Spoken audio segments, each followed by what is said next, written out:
like to be the rainmaker. I wonder what it's like to know that I made the rain. Episode 065, Business Broken to Smoking Podcast. Listening to Matchbox 20. This is off the album Yourself or Someone Like You, Matchbox 20, Real World. Love these guys. Been listening to Matchbox 20 a bunch lately.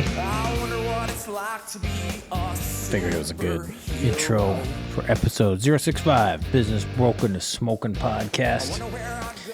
Mark Whitmore, head coach, Lodestone True North.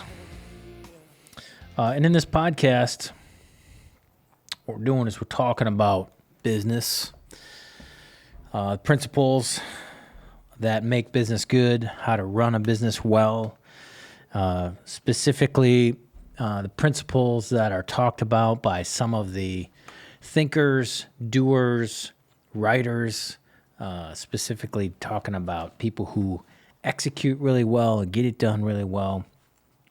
Today we're going to be talking again from a book called The Excellence Dividend. I did in the last episode as well by a guy named Tom Peters. Tom Peters is a lifelong expert, consultant, thinker, writer, very, very well established, very well respected.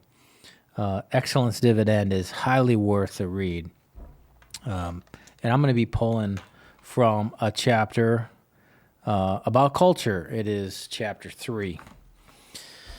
And he makes the point that culture is the primal strategy. And in these podcasts and with my business, as I'm working with clients, working with business owners and leadership teams, I'm helping them to strengthen the kind of three, what I think of as the three pillars of the business: cash, core, and code. Cash as in, obviously money, cash flow, assets, et cetera, debt and all that stuff, inventory, and tools and processes and philosophies around that strategy.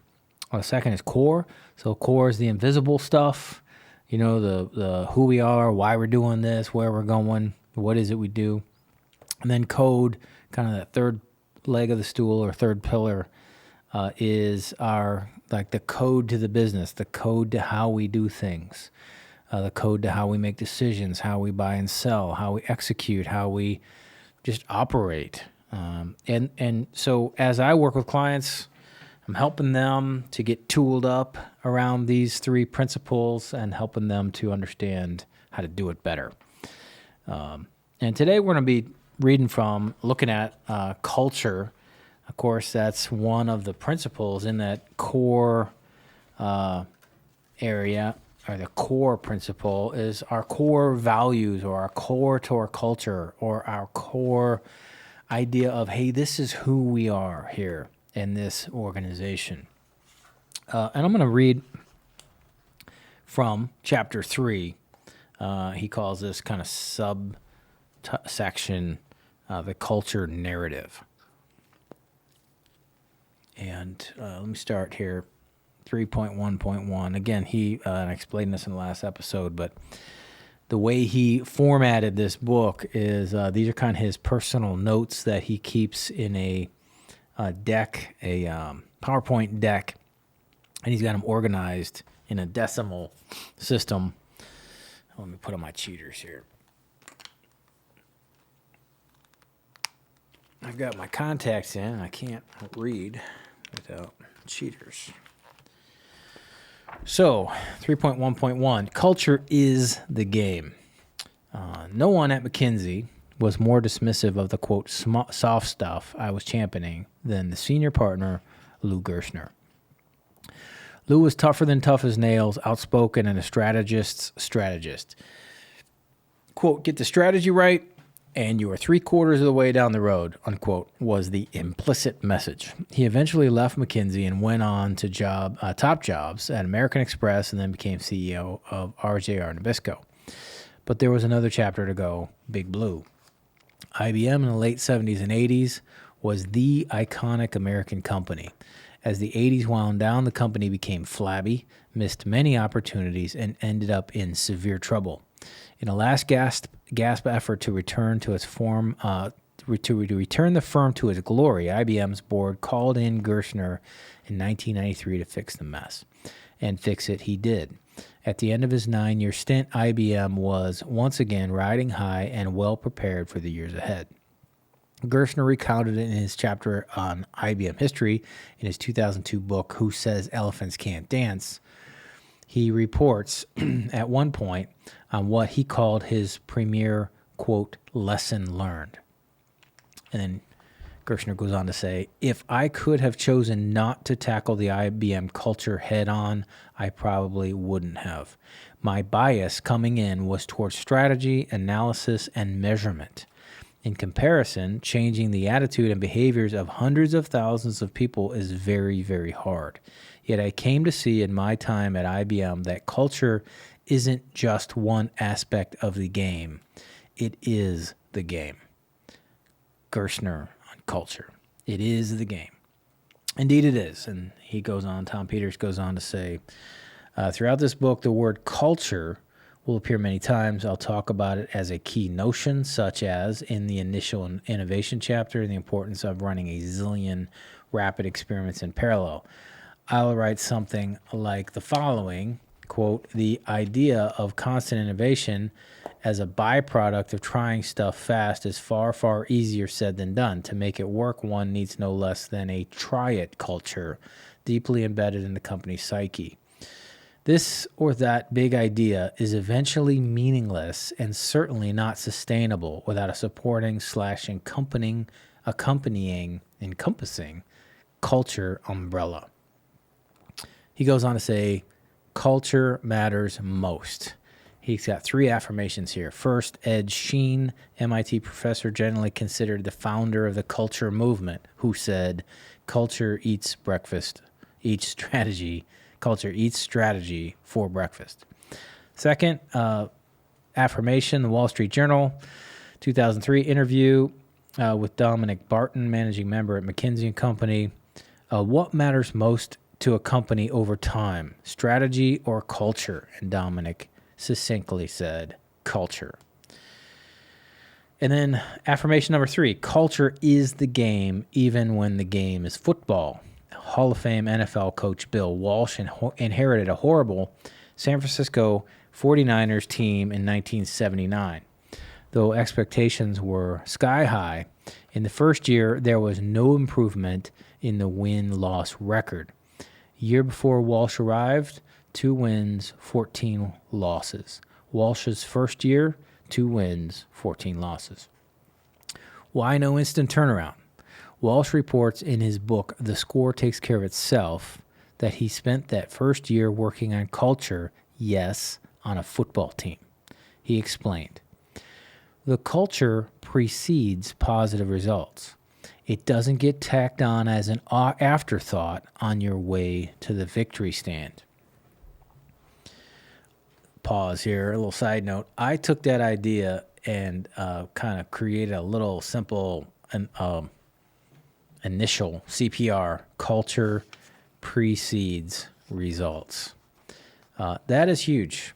As you're building your business, you must remember that you have to work on culture fundamentally, not as a side note.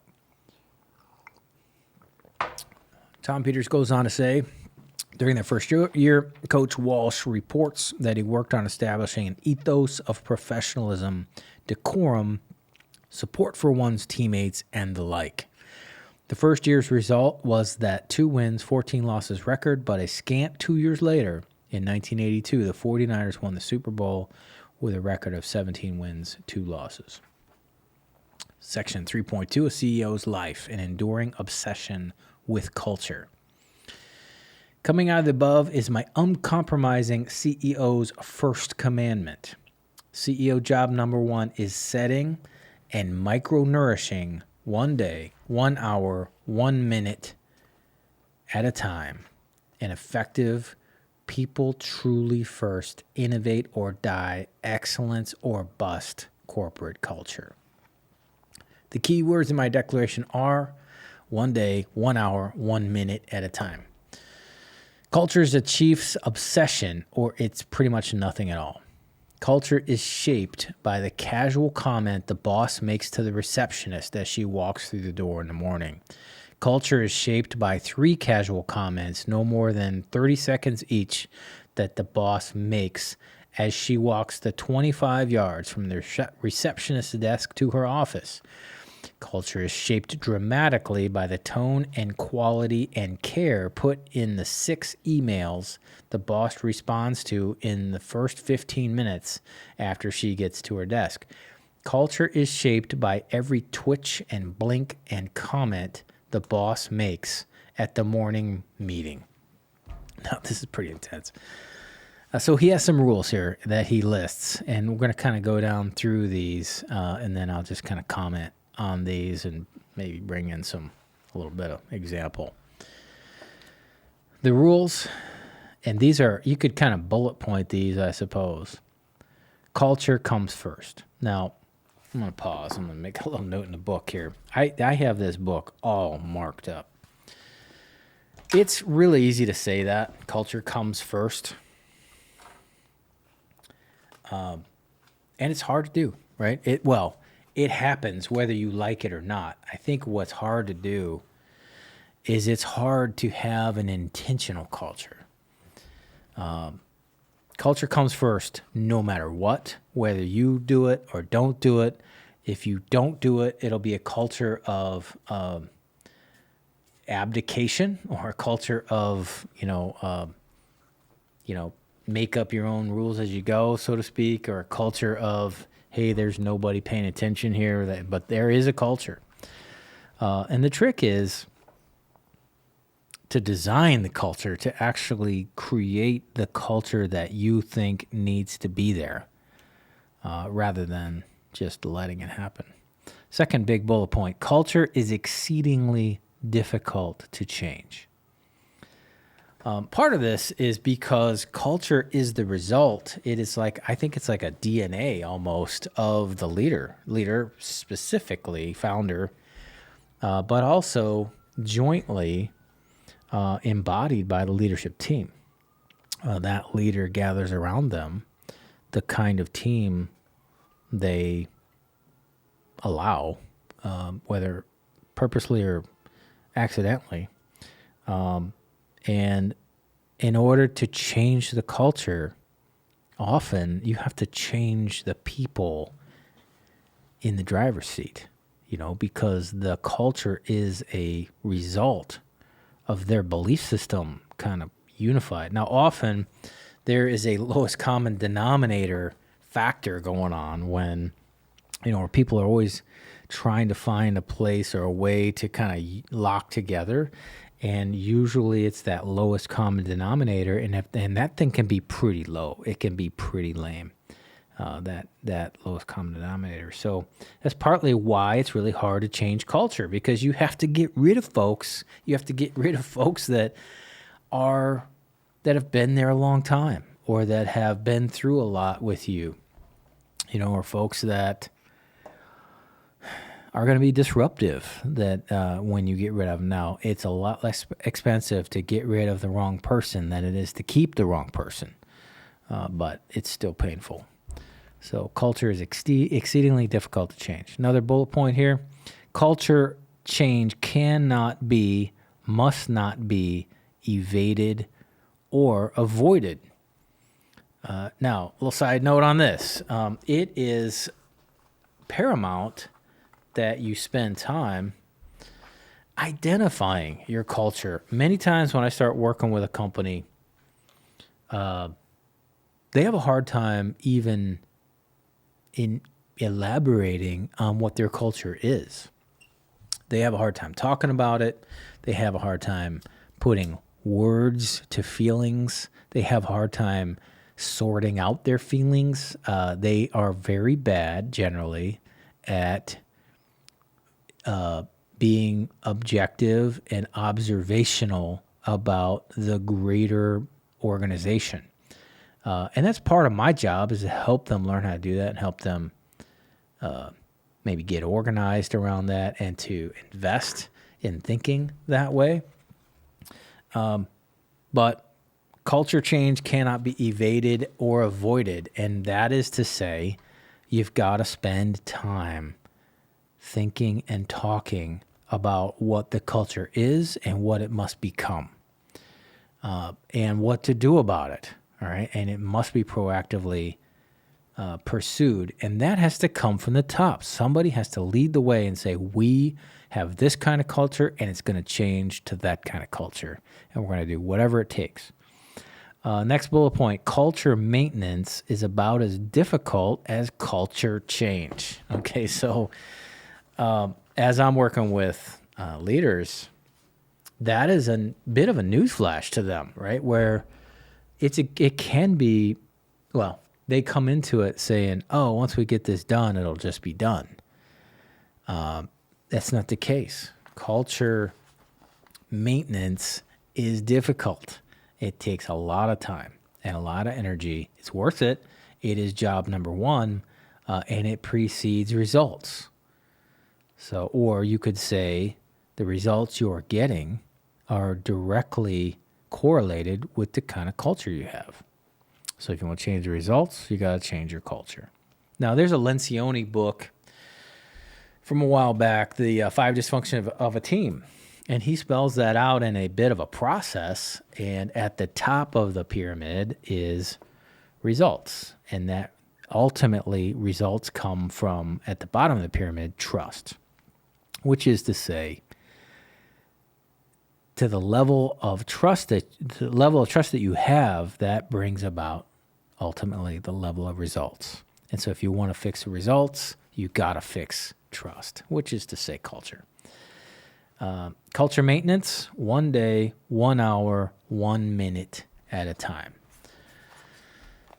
Culture change maintenance must become a conscious, permanent, personal agenda item. Now, so as a principle, this goes back to your kind of weekly set of behaviors or your weekly scorecard or the things that you invest in time and energy every week that you try to pay attention to as inputs or as behaviors.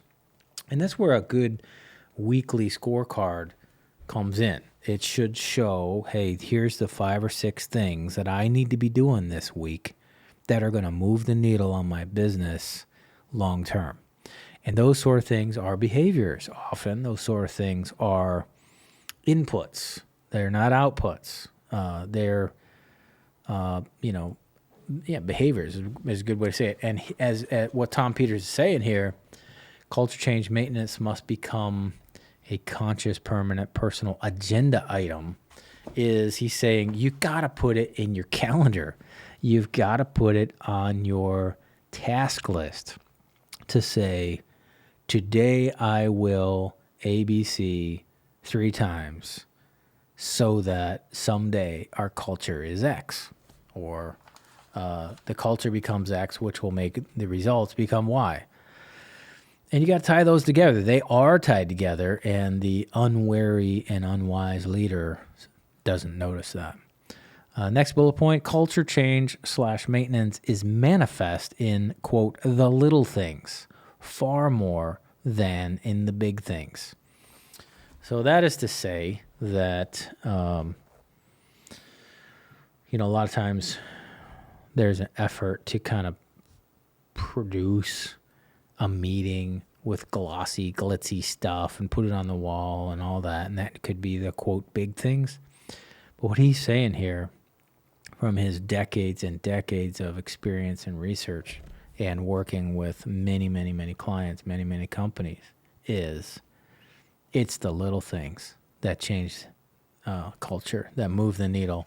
And that's what makes it so hard. You got to be vigilant about the little things, which means, if you can't, you may be the wrong person in the driver's seat, right? You may have the wrong person leading a thing, or your leadership team may not be able to do that, which means they're not the right folks.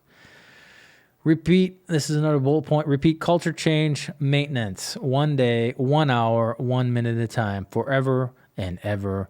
Amen.